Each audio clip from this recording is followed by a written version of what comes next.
filled with excitement, fun, and is beyond limits. But the question is, are you ready to jump? If it is a yes, then you have jumped into the world of ultimate entertainment. Welcome to YOLO 247, a place of fun, indulgence, and endless surprises.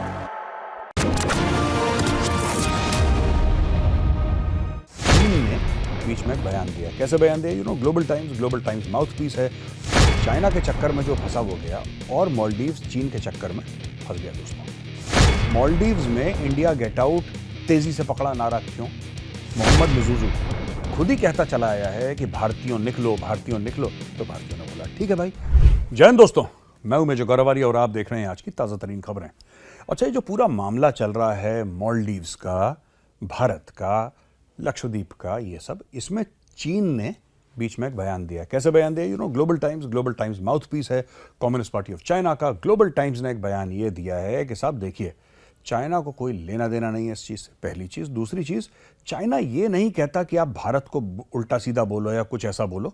और तीसरी बात, China जो है इसको zero sum game नहीं समझता, इसको binary नहीं समझता, यानी कि या तो आप चीन के दोस्त हो सकते हैं, भारत के दोस्त हो सकते हैं। तो चाइना कह रहा है कि बैलेंस्ड रिलेशनशिप होनी चाहिए, ये चाइना ने बोल दिया। अच्छा, चाइना जो है ना, चाइना के चक्कर में जो फंसा वो गया और मालदीव्स चीन के चक्कर में फंस गया। दोस्तों, चाइना ने क्या करा? चाइना बन गया गुड बॉय।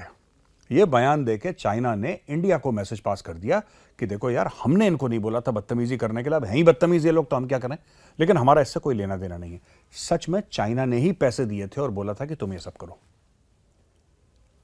ये तो अभी की बात है कि 4 जनवरी को मोदी जी पहुंच गए लक्षद्वीप और पता नहीं क्यों मालदीव्स में आग लग गई। ये तो अभी की बात है, लेकिन उसके महीनों पहले ये भारत के खिलाफ प्रदर्शन कर रहे थे। इंडिया गेट आउट, ये सब नारे लग रहे थे। क्यों? अब मैं आपको बताता हूं। इंडिया गेट आउट की भी स्टोरी बड़ी इंटरेस्टिंग है। मालदीव्स में इंडिया गेट आउट तेजी से पकड़ा नारा क्यों? क्योंकि इनको यह बताया गया था कि हमारे देश में, यानी कि मालदीव्स में, बहुत सारे भारतीय फौजी हैं। अब आपको भी लग रहा होगा बहुत सारी, कितने? 1000, 2000, 10,000, 1 लाख, कितने हैं? इंडियन आर्मी कितनी पहुंच गई वहां पर? कुछ तो होगा। दोस्तों, ऐसा कुछ भी नहीं है। मालदीव्स ने भारत से यह रिक्वेस्ट करा कि देखिए साहब, 2 प्रॉब्लम है हमारी सबसे बड़ी। एक तो हमारे देश का ऐसा कोई मेनलैंड नहीं है, छोटे छोटे कई टापू हैं और ये टापू मिलके मालदीव्स बनता है। हर टापू में अस्पताल तो हो नहीं सकता। अब अगर इस टापू वाला बीमार हो गया और अस्पताल इस टापू में, तो उसको यहां पे कैसे ले जाएं? अब चप्पू चला के नाव से तो ले जाएंगे, तब तक मर जाएगा वो। तो उसकी जान बचाने के लिए हमें कोई हेलीकॉप्टर चाहिए कि हम एक तरफ से दूसरी तरफ उसको ले जा सकें। तो भारत ने बोला ठीक है साहब, आपने मांगा, हम आपको हेलीकॉप्टर दे देते हैं। तो भारत ने 2-3 हेलीकॉप्टर दे दिए। फिर मालदीव्स ने बोला कि भाई ऐसा है कि यहां पे स्मगलिंग बड़ी होती है, नारकोटिक्स की, ड्रग्स की, नशे के पदार्थ, उनकी स्मगलिंग होती है। हमें स्मगलर्स को पकड़ना है। कैसे पकड़ेंगे? अब भाई साहब ऐसे पकड़ेंगे कि एक छोटा सा डॉर्नियर एयरक्राफ्ट दे दीजिए हमें, कि जो उड़ता रहेगा, हम नीचे देखते रहेंगे। फिर हमारी टीम जो है, हमारे कस्टम्स वाले या हमारी नेवी वाले या हमारे कोस्ट गार्ड वाले, जो भी इनके पास है, वो इनको पकड़ लेंगे। हमें भारत आपकी मदद चाहिए। भारत ने बोला डन। तो भारत ने 2-3 हेलीकॉप्टर, एक आध इनको डॉर्नियर एयरक्राफ्ट दे दिया। अब जब आप अपना एयरक्राफ्ट देंगे तो चलाने वाले भी देने पड़ेंगे आपको, इनको तो आता नहीं चलाना। तो आप इनको फिर एयरक्राफ्ट भी देंगे और आप इनको पायलट भी देंगे और फिर आप इनको पूरा एक क्रू देंगे मेंटेनेंस का, क्योंकि एयरक्राफ्ट तो मेंटेनेंस मांगता है। डेली आपको चेक करना है, फ्लाइट उड़ने से पहले, उड़ने के बाद एक बार उसका चेकअप होगा, पूरा मेंटेनेंस की साइकिल होती है और वेरी हाई मेंटेनेंस होते हैं एयरक्राफ्ट, कोई भी हो, सिविलियन हो, मिलिट्री हो, तो वेरी हाई मेंटेनेंस। तो इसके लिए भारत ने इनकी मदद करी, इस चीज को एक शगुफा बना के कि भारतीय फौजी हैं, इन्होंने ड्रामा करा।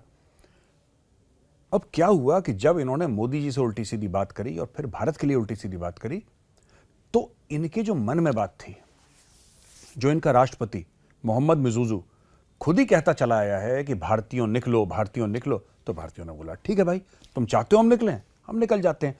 अब लोग कह रहे हैं कि हजारों की तादाद में होटल के कमरे कैंसिल, हजारों की तादाद में एयरलाइन के टिकट कैंसिल, सब कुछ कैंसिल ही कैंसिल हो रहा है वहां पे, सब कुछ। अब इससे ये लोग आ गए परेशान और वहां पे जो टूरिज्म की जो इंडस्ट्री के ऑपरेटर्स हैं, उनकी यूनियन ने अपने ही मंत्रियों को लताड़ा और बोला है कि यार आप लोग कुछ जिम्मेदारी से बात करा करिए, मुंह फाड़ के कुछ भी आप बोल देते हैं। हमारा सबसे बड़ा कस्टमर है, सबसे बड़ा कस्टमर भारत, आपने भारत को नाराज कर दिया। वो कौन बेवकूफ बिजनेसमैन होगा जो अपने सबसे बड़े कस्टमर को नाराज करके रखता होगा, और वो भी फालतू में। कोई बात थी नहीं, इन्होंने बात कर, मोदी जी ने क्या कहा? मोदी जी ने ये तो बोला कि आप लक्षद्वीप आइए। क्या मोदी जी ने ये बोला कि आप मालदीव मत जाइए? ये तो नहीं बोला।